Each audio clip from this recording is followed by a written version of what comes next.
G'day guys, welcome back to the channel. For those that don't know us, this is Matt, and I'm Caitlin, and we are the Roaming Pickles. We've both taken 12 months off work to travel, and in the last video, we explored the exciting city of Istanbul in Turkey.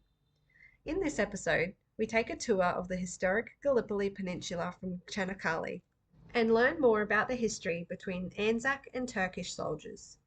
In order to make it to the tour from Istanbul, we firstly have an early morning start as we make our way to the bus station in Istanbul via walking some of the city's steepest streets and taking multiple metro lines.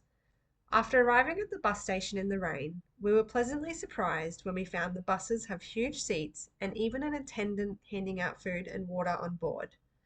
The bus took around 4 hours driving through some beautiful countryside until we reached our destination of Çanakkale.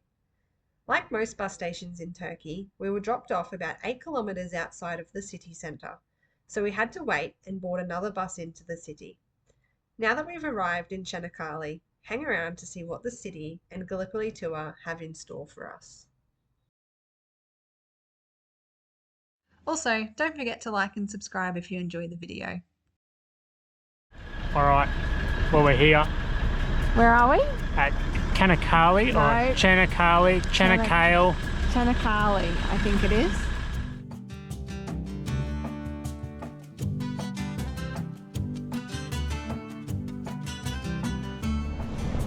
Wrong hotel. Yeah, wrong hotel, but this kind man is offered to take our bags for us. I think We're at the Grand Hotel, but I think they're tied in together. the Grand Anzac Hotel. Grand. Hello. Hello. Hello. Here we are. Alright, we're checked in.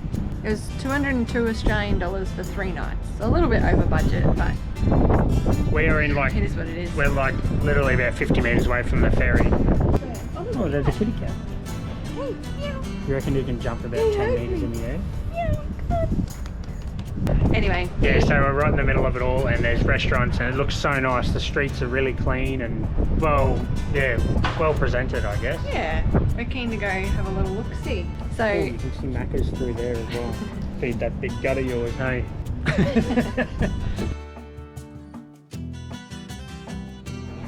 Seems like there's not much traffic, but lots of people about. yeah, it seems more like a walking street.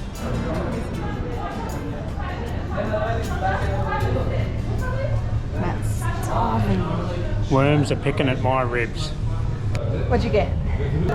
FS Maxi Tavuk Doner. So it just comes with a We think that's a chicken doner kebab. doner kebab, chicken doner kebab with chips and a Coke. For how much? 130 lira. And what did you get, my darling? I got an Efes Tabak donut for 120 lira, and it's also a chicken doner, we think. But instead of a Coke, it comes with a run, like the probiotic yogurt milk thing they have here, and a little pudding.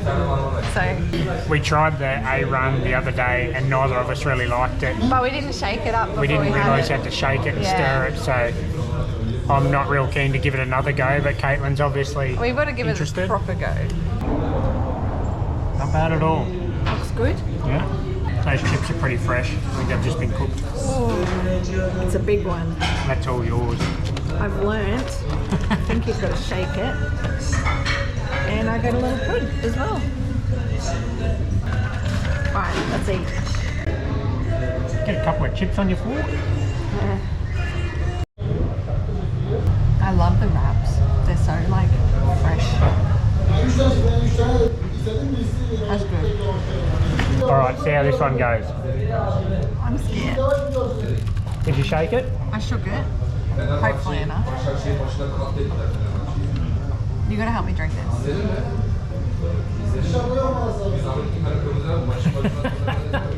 The face of it all. I don't know why they do that. It's literally like runny yogurt, salty runny yogurt. That sums it up perfectly. It's just so popular over here. Everyone drinks it. I'm guessing it has health benefits or something. And it is a traditional Turkish drink, I believe, but I don't know if I can take to it. Hey, it's a bit different.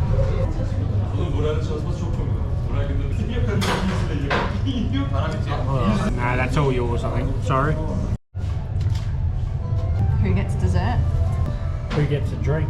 Right, we're going to finish our little lap around the town, just walk off, a bit of dinner, and probably go back to the room. But yeah, big day tomorrow. We're going for a tour of Gallipoli area. Okay.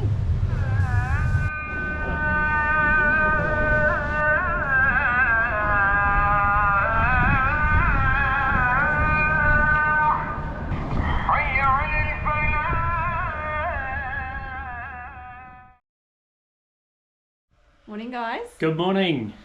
We're excited. We're going to have buffet brekkie and we're going to get ready. And then today we're going to do a tour of Gallipoli. Yeah, we get picked up from our reception area.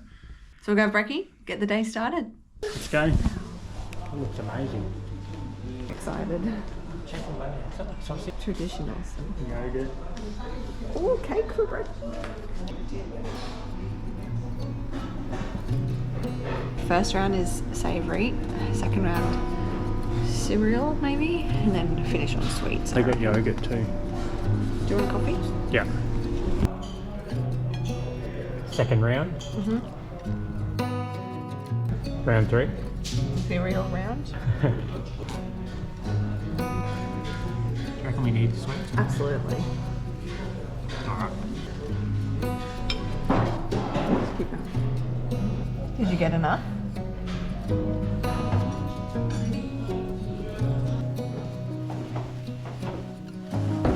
10:30 on the dot. We're going to our tour. Let's go. Do we just wait here? Yeah, I think so. They said just wait in the reception. I wonder if there'll be anyone else on the trip. Don't know, because it's obviously not the peak season to come here. No. It's about, what, 4 degrees, apparently, Yeah. and windy by the looks, so we're rugged up. We just gotta wait and see. I don't know how many coming. Yeah, From this side, we will be 3. okay.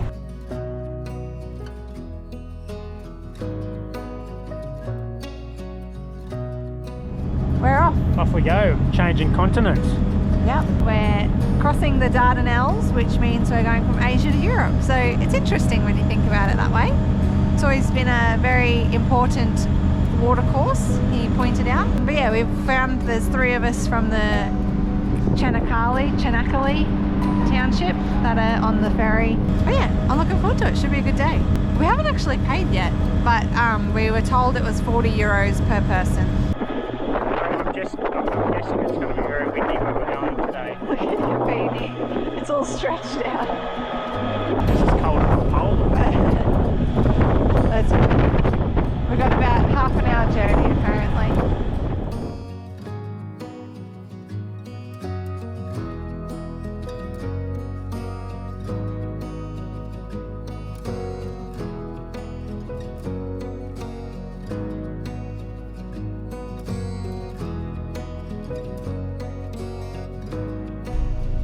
Time for lunch? Yeah. Yeah, they just started. Yeah. We're eating already. Bargain.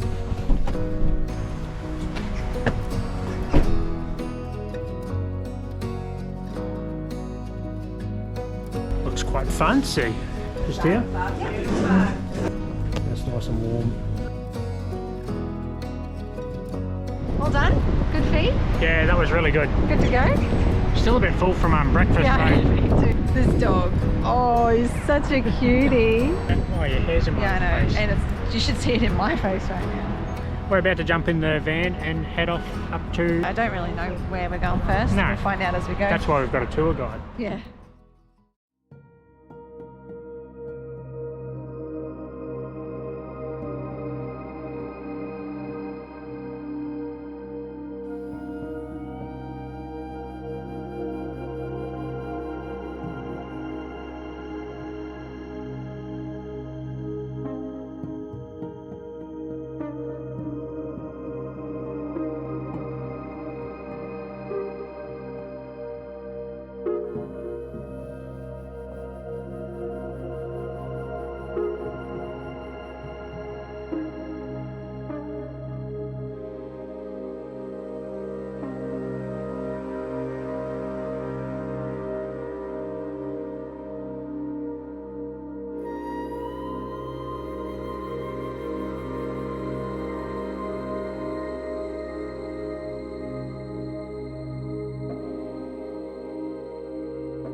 Very symbolic, isn't it? It is. We're down at the beginning of Anzac Cove, I guess. And Yeah, the end of Brighton Beach, the northern end of Brighton Beach, and starting on the Anzac Cove. and in a cemetery with what the guide saying about 90% of the people buried here were Anzacs. And Yes. not all of them are necessarily right in the ground where we are. It might just more be symbolic to say that they're buried in the surrounding areas, Yeah, I suppose. yeah. But it's quite emotional. Definitely. It's sad. What's sad is that these cemeteries only represent a tiny proportion of people that have died in war. Obviously, I haven't looked at them all, but they were so young. I've only seen one person's name here who was over the age of 30. Everyone else is 18, 20, probably an average of 22 years old. Devastating.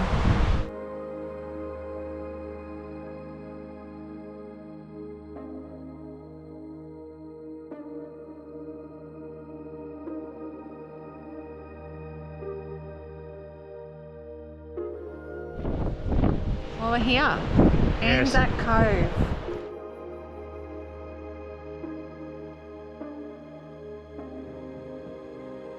We just had a bit of a rundown from the tour guide as to how it all went down, and How surreal is it? He just showed us a photo that was taken in June or July of 1915 when the Anzacs were here, and thousands of people down on this little beach. it's only 600 metres long, Anzac Cove. And there was no road at the time, so it was just a massive hill cliff that they were confronted with. He's explained so much about how there was so many mistakes were made by the Allied forces. Like, they landed on the wrong beach to start with, which was a critical mistake, I That was suppose. caused by a lot of winds and currents. And they arrived before dawn, so by the time they realised that they were on the wrong beach, it was kind of too Yeah, late, and yeah. they just kept pushing ahead. But where they landed, it was a much more difficult place to get to where they were aiming for. I mean, like, have a look at these cliffs. And it was worse Like than that.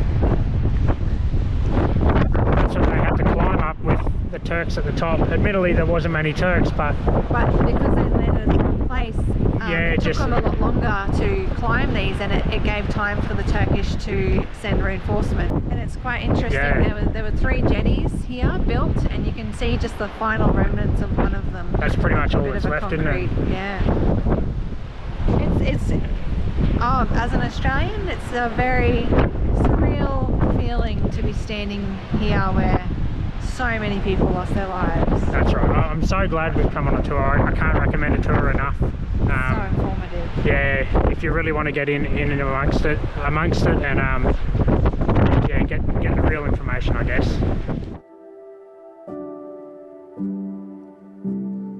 We've pulled up now at Northern Beach. the North Beach, North Beach, yes. which is where the Anzacs also started to land from the second day.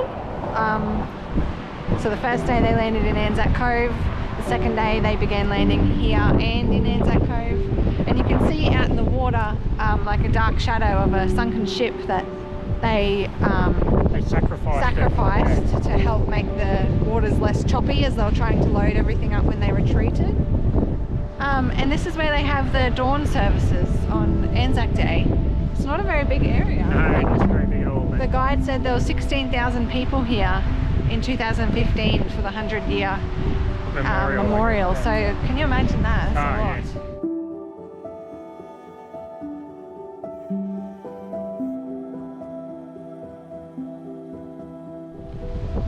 When the Anzacs came ashore, they had just come from Egypt, so they thought that this bit of a hill up here will look like a sphinx, so it's been called the Sphinx ever since.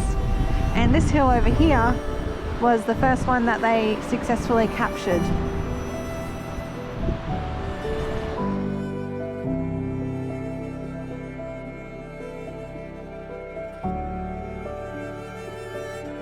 So the shipwreck just out off, I don't know if you can see there's a yellow buoy out there, it's right next to it. So we're now at another cemetery. It's closed for renovations, but there's the memorial that the president of Turkey 1934. in 1934. The speech was given to the Anzacs. It's quite moving. And yeah. More or less to acknowledge what happened and say that we are friends. And yeah. And it sounds like both countries come together pretty closely after that. Those heroes that shed their blood and lost their lives, you are now lying in the soil of a friendly country, therefore rest in peace. There is no difference between the Johnnies and the Mehmets to us where they lie side by side here in this country of ours. You, the mothers, who sent their sons from faraway countries, wipe away your tears. Your sons are now lying in our bosom and are in peace. After having lost their lives on this land, they have become our sons as well.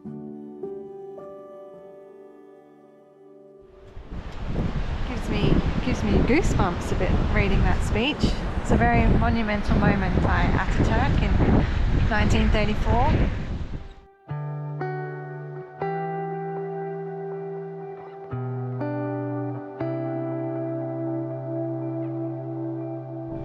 So at one point during the war, an Australian soldier was caught in no man's land, heavily wounded, and one of the Turkish soldiers raised a white flag and went in and carried him off back to the Anzac trenches. Once the Turkish soldier retreated back to his own trench, a bullet was shot into the air and then they continued fighting. Apparently that was an iconic moment where I guess a bit of friendship was formed between the two sides. A bit of respect going each ways, yeah. And this is just a statue to commemorate that.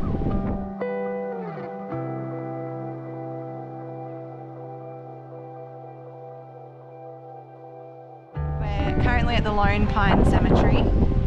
This is where they hold the Australian services on Anzac Day. This is the site of the frontline battles, and specifically in August of 1915 the Australians and New Zealanders were basically fighting on the front lines here to distract the Turkish army from the British who had landed further up and were trying to come around from behind. Unknowingly the British were given a day off. However, on the fourth day of all the battles, as a result, essentially a lot of lives were lost with no outcome for the Anzacs, and I think that's the reason for this location. There's a wall here with all the names of unfound soldiers. Yeah. Soldiers that are believed to be buried in the area but were never actually located, so who knows where they actually are.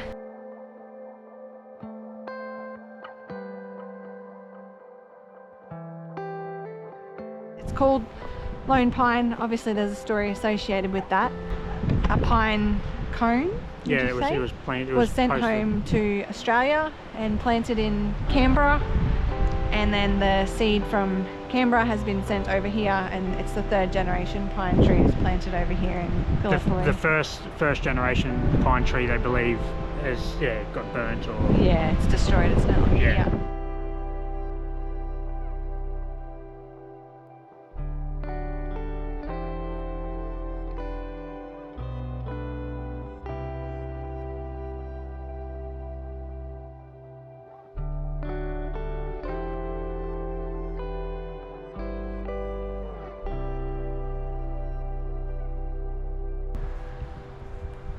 Too many to look at them all. There is, yes.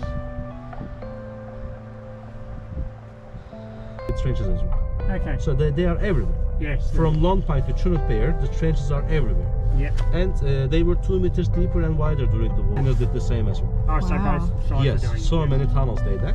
And just on the left, duralım bir dakika sana zahmet. So we're here at the Turkish cemetery. It's more of a symbolic cemetery than actual one, as a lot of the soldiers are unknown where they're buried. But this one represents the 57th Battalion, which was very critical.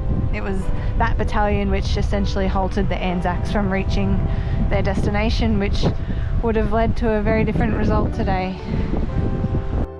So Mustafa Kemal Ataturk actually disobeyed orders and led the 57th Battalion.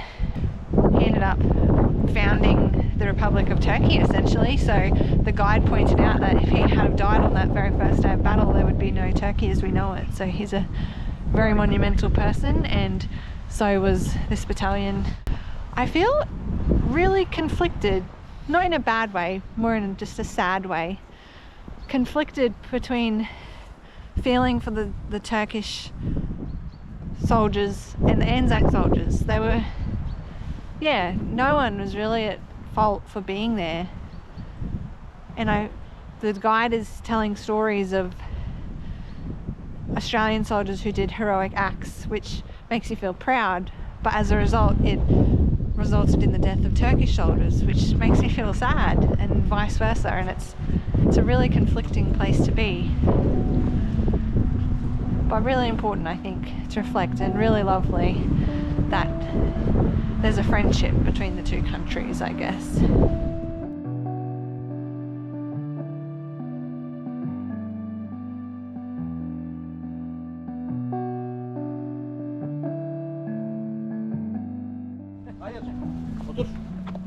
Oh, sis. Very well done.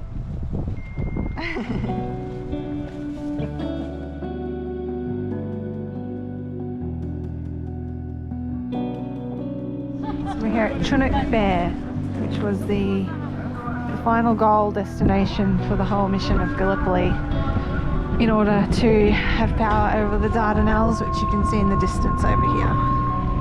And at this location is a memorial for the New Zealand soldiers who did manage to take over this piece of land in August 1915, but again, another mistake led to them losing control.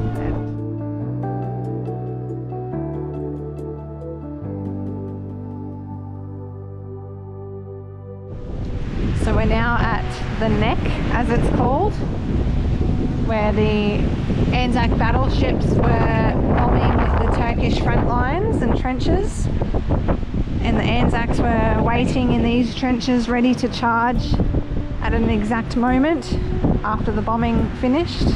But due to a synchronization mistake with the two watches between the commander on the battleship and the commander in the trenches, they were delayed by 7 minutes, which was just enough time for the Turkish soldiers to retreat when the bombing stopped, retreat to their machine guns, so that when the Anzacs started charging up over the trenches, they just got gunned down, basically.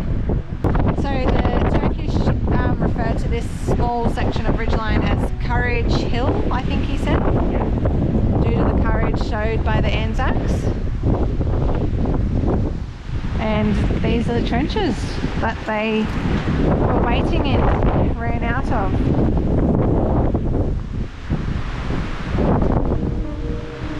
Obviously much deeper and wider back then, but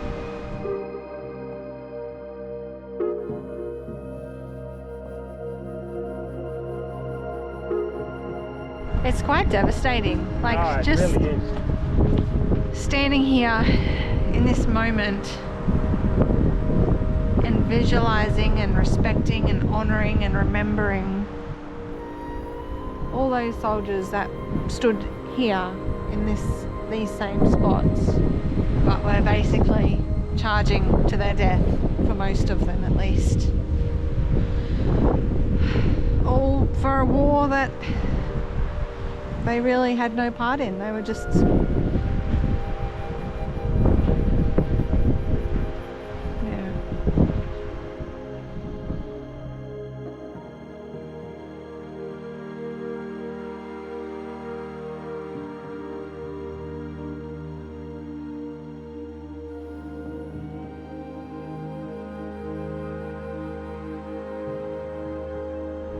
the Turkish trenches were 25 meters away. So where our car is parked was considered no man's land, essentially. You're standing in these trenches, Turkish army is 25 meters away, and you get ordered to get up and charge over no man's land. Run directly into machine gun fire.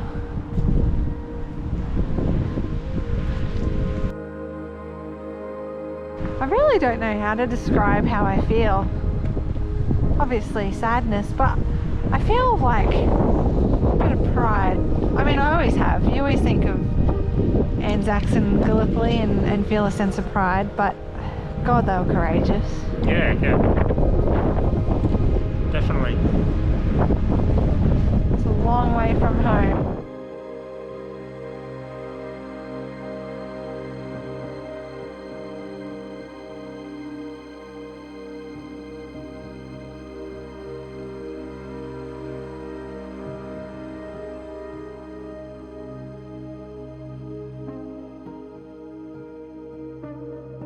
Hey, puppy dog.